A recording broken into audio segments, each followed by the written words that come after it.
जय हिंद दोस्तों, बात करते हैं विविध प्रश्नमाला 12 का सबसे लास्ट सवाल 33वां सवाल। एक बच्चे का व्हाट्सएप पर एसएमएस आया था, सर ये थोड़ा सा सॉल्व कर दीजिए। तो उसके लिए और आप सब भी इसको आराम से समझ सकते हैं, बिल्कुल इजी सवाल है। क्या कह रहा है कि वृत्त के अंदर किसी बिंदु से होकर जाने वाले सभी जीवाओं, तो पहले मैं इस लाइन तक कवर कर रहा हूँ कि वृत्त के अंदर किसी बिंदु, ये तो वृत्त का केंद्र बिंदु है, ये मान लिया कोई बिंदु है, किसी बिंदु से होकर जाने वाले सभी जीवाओं, बहुत सारी जीवाएं इस बिंदु से होकर जा सकती हैं। जैसे ये भी जीवा है। जीवा क्या होती है? जीवा क्या होती है? वृत्त के अंदर परिधि के दो बिंदुओं को मिलाने वाली भुजा। वृत्त के अंदर परिधि पर स्थित दो बिंदुओं को मिलाने पर बनने वाली भुजा जो होगी वो आपके लिए क्या कहलाएगी? एक जीवा कहलाएगी। ये इस जीवा है और किसी बिंदु से होकर जा रही है, और सभी जीवाएं, बहुत सारी जीवाएं जा सकती है। ये एक और जीवाएं मान लेते हैं, एक और जीवा मान लेते हैं, इस तरफ भी हो सकती है। आप कहेंगे सर जरूर हो सकती है, और भी जीवा हो सकती है, बहुत सारी जीवा हो सकती है। लेकिन जितनी भी जीवाएं जा रही है, सभी जीवाओं में से वह जीवा सबसे छोटी होगी। अब इनमें से कौन सी जीवा सबसे छोटी होगी, है ना, ये अपने को बताना है। वह जीवा सबसे छोटी होगी जो उस बिंदु से होकर, किस बिंदु से? इसी बिंदु से होकर जाने वाले व्यास पर क्या हो? लंब। अब आपको इसका मतलब भी समझना चाहिए। व्यास क्या होता है? वह जीवा जो कहाँ से होके गुजरे? इस केंद्र बिंदु से होके गुजरे, वो कहलाते हैं व्यास। सबको मालूम है, फिर भी मैंने बता दिया। तो यहाँ से मैं बनाता हूँ एक व्यास, बना दिया मैंने व्यास। ये वृत्त के केंद्र से होके जा रहा है। अब व्यास सबसे छोटा कौन होगा? जो इस पर क्या होगा? 90 डिग्री बनाता होगा। जिस किसी जीवा पर वो 90 डिग्री बना रहा है, कौन? व्यास। और वो व्यास कहाँ से जाना चाहिए? इसी बिंदु से होके जाना चाहिए जहाँ से सारी की सारी जीवाएं जा रही है। तो ये आपका चित्र बनेगा इसके अकॉर्डिंग। अब मुझे क्या सिद्ध करना है? ये व्यास इस जीवा या फिर इस जीवा, तीनों जीवाओं और भी बहुत सारी जीवाएं बनेगी जो इसी बिंदु से होके जा रही है, इस पर लंब होगा, वो जीवा सबसे छोटी होगी। क्लियर है मेरे हिसाब से? अब ये सारी जीवाएं इतनी नहीं बनाकर मैं बिल्कुल खुला चित्र यहाँ पास में बना दिया है। क्या देखिए, ये वो बिंदु है जहाँ से बहुत सारी जीवाएं जा रही है। मैंने एक जीवा ये ली AB, दूसरी जीवा ली CD। और भी जीवाएं ले सकते हैं जो इस बिंदु से होकर जाएगी, और लूँगा तो ये चित्र आपके लिए कॉम्प्लिकेटेड बन जाएगा, दिक्कत रहेगी समझाने में। मैं ये प्रूव कर रहा हूँ, ये जो AB है इसके ऊपर ये जो PQ है, PQ एक व्यास है, क्योंकि ये कहाँ से होके जा रहा है? वृत्त के केंद्र से होके जा रहा है। तो ये यहाँ पर क्या बना रहा है? 90 डिग्री बना रहा है। तो मुझे क्या प्रूव करना रहा? 90 डिग्री किस पर बना रहा है? ये व्यास इस AB पर बना रहा है। तो AB सबसे छोटी होगी, और आपको ये जो CD जो है आपके पास जीवा, वो जीवा आपके लिए बड़ा काम करेगी, यानी ये लेंथ बड़ी होगी, ये लेंथ छोटी होगी। क्लियर है मेरे हिसाब से? अब इसको 2 मिनट के लिए विश्राम देते हैं। इस चित्र के साथ कुछ ना कुछ खेल खेलते हैं अपन। क्या है? देखिए, दिया हुआ क्या है? दिया हुआ है कि वह जीवा सबसे छोटी होती है, ये तो सिद्ध करना है, जो उस पर क्या हो? व्यास पर लंब हो, यानी व्यास के बारे में दिया हुआ है। अपने चित्र में व्यास का काम कौन कर रहा है? अपने चित्र में PQ क्या है? व्यास है। उसके अलावा AB और CD, AB एंड CD क्या है? जीवा है। उसके अलावा ये PQ इस AB पर लंब है, ना कि CD पर। तो अपने को एक और चीज़ दे रखी है कि व्यास पर क्या होनी चाहिए? लंब होनी चाहिए। तो PQ किसके ऊपर लंब है? AB के ऊपर लंब है। ये अपने को दे रखा है। 3 बातें। वेट अ मिनट, चलिए। तो PQ लंब है, ये तो दे ही रखा था।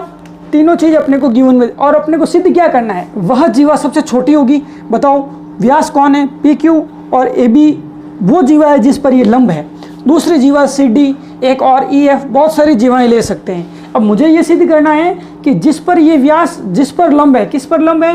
AB पर लंब है, वो सबसे छोटी होगी। किससे? CD से। और भी एक और जीवा ले लूँ जो इसी बिंदु से होके गुजरे, उससे। तो मुझे ये प्रूव करना है। क्लियर?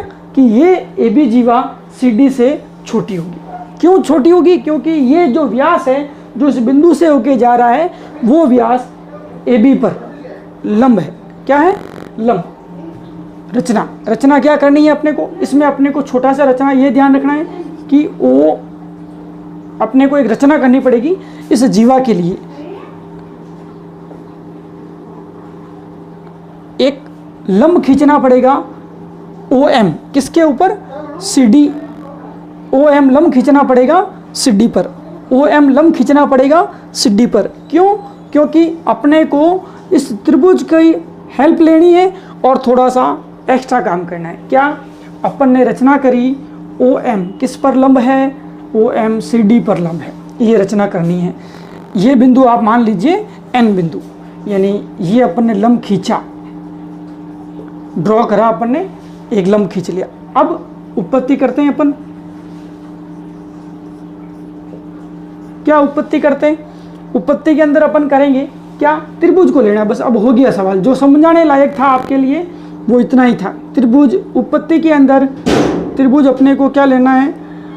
OMN। त्रिभुज कैसा है? समकोण है। सर ये समकोण कैसे हुआ? समकोण त्रिभुज है। क्यों हुआ? क्योंकि अपन ने रचना करी है। किसकी रचना करी है? रचना से हुआ है ये। यहाँ पर मैंने क्या बनाया है? लंब खींचा है। लंब का मतलब 90 डिग्री बनाना। OMN कैसा त्रिभुज बन गया बताओ? समकोण त्रिभुज बन गया। और समकोण त्रिभुज की सबसे बड़ी भुजा जो होती है वो भुजा कैसी होती है? कर्ण होती है। सबसे बड़ी भुजा क्या कहलाती है? कर्ण। यानी इसके अंदर मैं ये कह सकता हूँ OM सबसे बड़ी होगी। किससे बड़ी होगी? ON से। देखिए ये समकोण बन रहा है यहाँ पर, समकोण के सामने वाली भुजा कर्ण कहलाती है। ON बड़ी होगी। क्या बड़ी होगी? ON किससे? OM से।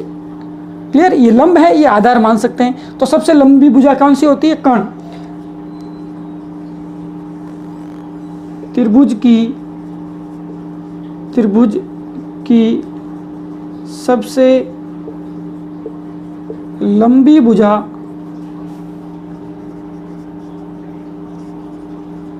कर्ण होती है। ये आपको छोटे क्लासों में आपको पता है कि सबसे लंबी भुजा जो होगी वो कर्ण का काम करती है, यानी ON। अब ये कर्ण क्यों बना? क्योंकि 90 डिग्री के सामने वाली भुजा कर्ण कहलाती है समकोण त्रिभुज के अंदर। तो ये बात हो गई, मेरे हिसाब से कोई दिक्कत नहीं। अब 12.2 प्रश्न वाला से जस्ट पहले एग्जाम्पल नंबर 6 दे रखा है, एग्जाम्पल नंबर 7 और एग्जाम्पल नंबर 6।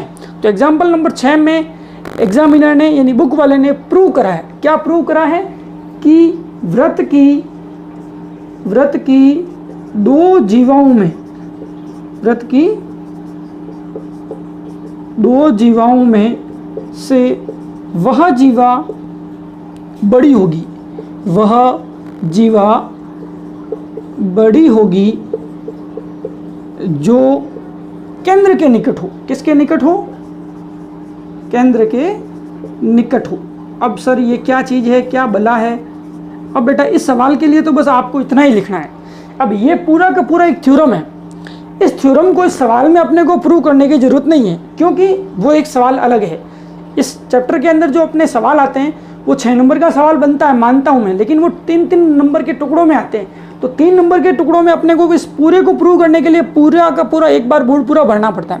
वो आपको काम करने की जरूरत नहीं है, बस आपको ये लाइन इस सवाल के लिए याद रखनी पड़ेगी। थ्योरम काम आ रही है कि वह त्रिभुज की दो जीवाओं या 2 से अधिक जीवाओं में से वह जीवा बड़ी होगी जो केंद्र के निकट हो। अब मैंने ये जो लिखा है, क्या O वृत्त का केंद्र नहीं है? आप कहेंगे सर है, वृत्त का केंद्र O है, OM और ON। बताओ केंद्र से दूरी नहीं है क्या? ये केंद्र से दूरी, केंद्र से, अब केंद्र से निकट, केंद्र से निकट, केंद्र से निकट बताओ ये है कि केंद्र से निकट ये है? आप कहेंगे सर ON बड़ा है, ON क्या है? बड़ा है, ये दूरी ज़्यादा है। और सबसे बड़ी कौन होगी? जो केंद्र के निकट होगी। तो निकट कौन है? OM निकट है। OM निकट है तो बताओ CD जो जीवा है वो क्या होगी? बड़ी होगी। ये कह रहा है ना, वह जीवा बड़ी होगी जो केंद्र के क्या हो? निकट। जीवा कौन सी? CD बड़ी जीवा होगी। क्यों? क्योंकि केंद्र के निकट कौन है? क्योंकि ये OM की लेंथ कम है, तभी तो ये पास में है। जो OM क्या है? केंद्र के पास में है। ये जो भुजा है इस केंद्र के पास में है। ये देखो, ये डिस्टेंस कम है, ये डिस्टेंस ज़्यादा है। अब इसको समझाने के लिए मैं एक और वृत्त ले लेता हूँ आपके लिए। देखिए एक वृत्त बनाया मैंने, इस लाइन को समझाने के लिए बता रहा हूँ। ये मैंने वृत्त का केंद्र बनाया।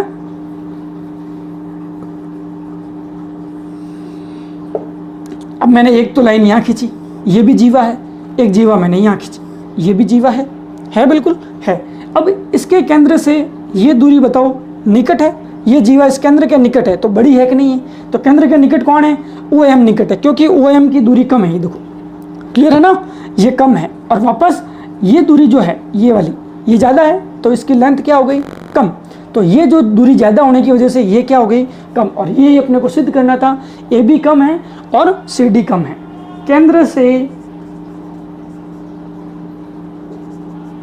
केंद्र से दूरियों की तुलना करने पर, दूरियों की तुलना करने पर हम ये कह सकते हैं कि ए बी जो होगा वो छोटा होगा और सी डी क्या होगा, बड़ा होगा, क्योंकि सी डी के लिए जीवा के लिए निकट है और ए बी जीवा के लिए ये दूर पड़ रहा है। तो दूर होगा तो वो अपना आप जीवा छोटी हो जाएगी, ये मान कम आएगा और ये मान ज़्यादा आएगा। और भी कोई डाउट हो इसी क्वेश्चन में या अदर किसी क्वेश्चन में तो आप आराम से कमेंट करिए, मैं उसका सॉल्यूशन करने की पूरी कोशिश करूँगा भैया। चलिए।